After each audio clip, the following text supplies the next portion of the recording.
बिस्मिल्लाहिर्रहमानिर्रहीम। अस्सलाम वालेकुम नाज़रीन, मैं हूं आतिफ़ बिलाल और आप देख रहे हैं मेरा YouTube channel smart farming. Smart farming में आज एक नई वीडियो के साथ आप लोगों की हाज़िर खिदमत हुआ।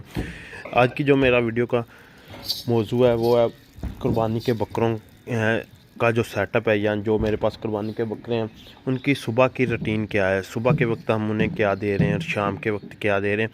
जो शाम की रूटीन है वो मैं अलग से वीडियो में शेयर करूँगा। इस वीडियो में मैं सिर्फ़ और सिर्फ सुबह की रूटीन शेयर करूँगा।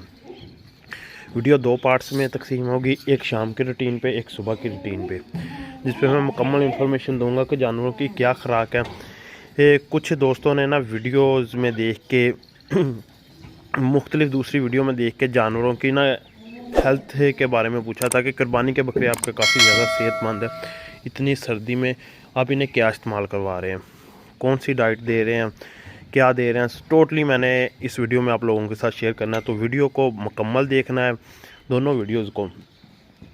जब वीडियो शूट कर रहा हूँ, बना रहा हूँ, ये तो तकरीबन आज का जो दिन है वो है 23 दिसंबर, लेकिन वीडियो शायद आपको 25 या 26 से पहले मिलेगी।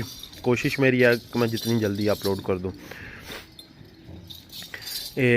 तो अब मैं आप लोगों के साथ डिटेल शेयर करता हूँ, जो सुबह के वक्त जानवरों को हम क्या देते हैं और शाम के वक्त क्या देते हैं, जिससे बकरे हमारे सेहतमंद हैं। वीडियो से पहले जल्दी से जाकर चैनल को सब्सक्राइब कर लें, वीडियो को लाइक एंड शेयर करना मत भूलें। सब्सक्राइब के बाद जो बेल आइकन का बटन है उसे ज़रूर प्रेस कर दिया करें, ताकि आने वाली वीडियो के नोटिफिकेशन आप तक पहुँचते रहे। जी, अभी सुबह सुबह के वक्त ना बकरे जो है ना वो बाड़े से निकाले हैं, शेड से। तो कोई भी बकरा आप ऐसा इनमें से नहीं देखेंगे कि जिसकी लूई खड़ी हो, जो कमज़ोर हो। हर बकरा ही सेहतमंद है। तो अभी इन्हें कुछ भी नहीं डाला हुआ, खुरली में रात का कोई वंडा वगैरह बचा हुआ तो उसे आके खाने लग गए हैं।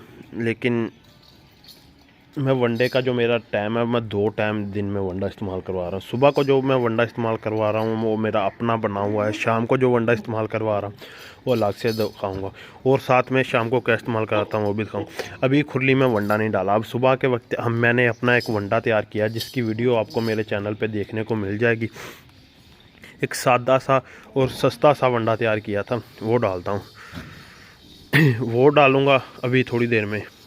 तो बाद में इन्हें जो है ना वो मैं दूसरा डाल दूँगा शाम के वक्त जो भी है। फिर इसे इन्हें जो सुबह की रूटीन है ना, उस वंडा दे दिया जाता है, थोड़ा बहुता खुरली में चारा डाल के। फिर दोपहर तकरीबन 1:30-2 बजे तक कुछ नहीं दिया जाता। ये सिर्फ़ और सिर्फ पानी पीते हैं। और वंडा खाने के बाद 30 बकरों को 10 किलो वंडा देता हूँ, वो सुबह को। शाम को भी वंडा देता हूँ, वो अलग से है, वो और वंडा है। जो सुबह को दे रहा हूँ वो और वंडा है। वो आपको वंडा भी दिखाता हूँ और दिखाता हूँ जानवरों को डाल के। अभी इनको थोड़ी देर के लिए ना हम दूसरे शेड में निकाल देंगे, ताकि ये वंडा डालने में ना हमें डिस्टर्ब ना करें, नहीं तो ये तंग बहुत करते हैं। अब इन्हें उस शेड में निकालते हैं, तो बाद में इन्हें वंडा डालते हैं। जी, तो ये देखिए, ये वाला वो वंडा है। वीडियो में आपको इस वनडे का तारफ़ तो करवा दिया गया, लेकिन मैं एक बार फिर आपको दिखा देता हूँ। ये खाल टाइप वंडा है, जो स्पेशल एक खाल की ना शक्ल में बनाया गया है। ये वंडा है टोटली। ये देखें, अब बकरों को सारी खुरली पे डाल दिया गया। ये 10 से 12 किलो वंडा जो है ना वो हम सुबह इस्तेमाल करवा रहे हैं, तकरीबन 10 से 12 किलो 30 बकरों को। अब इन्हें इस वनडे पे छोड़ के ना सारा दिन, मतलब दोपहर 1:30-2 बजे तक कुछ नहीं दिया जाएगा। पानी और ये वंडा खाने के बाद ये पानी पिएंगे। ये देखिए, अब बकरे आएंगे कि कितनी स्पीड से आ रहे हैं।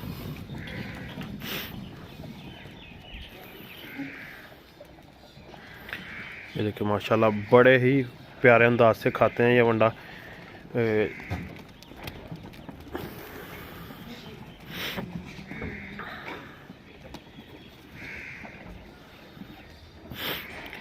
जो इस वनडे में चीज़ें इस्तेमाल की गई हैं वो तो आप लोगों को पता है। तो काफ़ी ज़्यादा मेरे ख्याल से दोस्तों का ये सवाल होगा।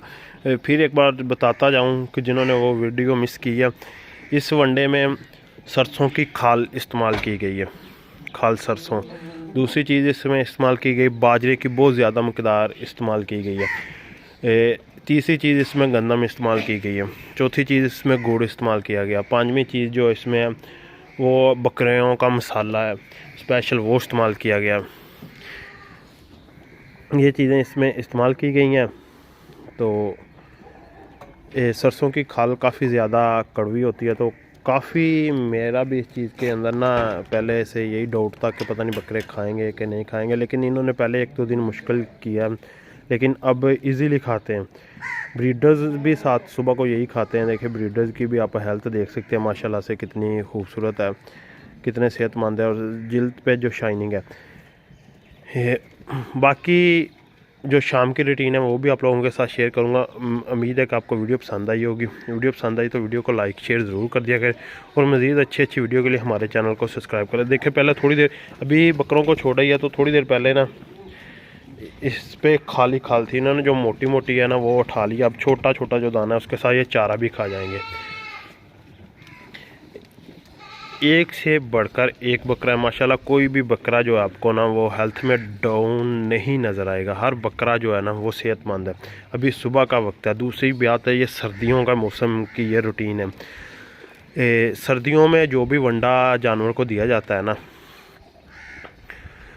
वो आपको मेन अपना असर जो है ना वो सर्दी निकलने के बाद दिखाता है। सर्दी में बकरा जो है ना वो अपने अंदर जितनी भी अपनी कमज़ोरियाँ वगैरह वो पूरी कर लेता है। सर्दी के बाद जो वंडे सर्दियों में इस्तेमाल करवाए जाते हैं, इनका सर्दियों के बाद जाके पता चलता है कि जानवर को, यानी कि वंडे सर्दी के बाद जाके लगते हैं। देखिए हर बकरा ही खुश होकर खा रहा है। ये थी हमारी सुबह की रूटीन। इंशाल्लाह ताला शाम की रूटीन की भी इसी तरह डिटेल के साथ वीडियो लेकर आप लोगों की खिदमत में हाज़िर होऊंगा। तब तक के लिए आतिफ लाल को दीजिए इजाज़त, और चैनल को सब्सक्राइब ज़रूर कर लें, और मज़ीद अच्छी वीडियो के लिए हमारे वीडियोज़ के नीचे कमेंट किया करें, लाइक किया करें। कोई भी आपका किसी भी किस्म का मसला है ना कुर्बानी के बकरों के मतलब, बकरियों का मतलब, स्वाइप बीमारियों के, क्योंकि हम ना तो डॉक्टर हैं ना ही कोई और चीज़, हम अपने जानवरों पे थोड़े बहुत कोई इलाज जो करते हैं ना वो किसी के मशवरे के साथ या अपने मतलब कुछ अंदाजे के साथ, जो अपनी समझ के साथ कहते हैं। काफ़ी लोग वीडियोस में देख के बाद में कॉल करते हैं फ़लाँ मसला है फ़लाँ। मेरा हर बार ही ये कहना होता है कि जो सीरियस मसला है ना, आप पहले डॉक्टर को दिखाएं। बीमारी की आपको जब पता चल जाएगा ना कि फ़लाँ बीमारी है, फिर उसका इलाज ढूंढें। अक्सर दोस्तों को बीमारी का नहीं पता होता, वो इलाज ढूंढने के चक्कर में ना अपने जानवर ज़ाया कर लेते हैं। पहले बीमारी का ढूंढें, फिर उसका इलाज तलाश करें। बीमारी जब आपको पता चल जाएगी ना फ़लाँ बीमारी है, फिर उसका इलाज करना इजी है। ये नहीं है कि उसे नज़ला है, ज़ुकाम है, पेचस है, ये चीज़ें बीमारी नहीं होती। मेन बीमारी पीछे और होती है, ये तो बाद में उनकी अलामतें होती हैं। तो अब मुझे दीजिए इजाज़त। अल्लाह।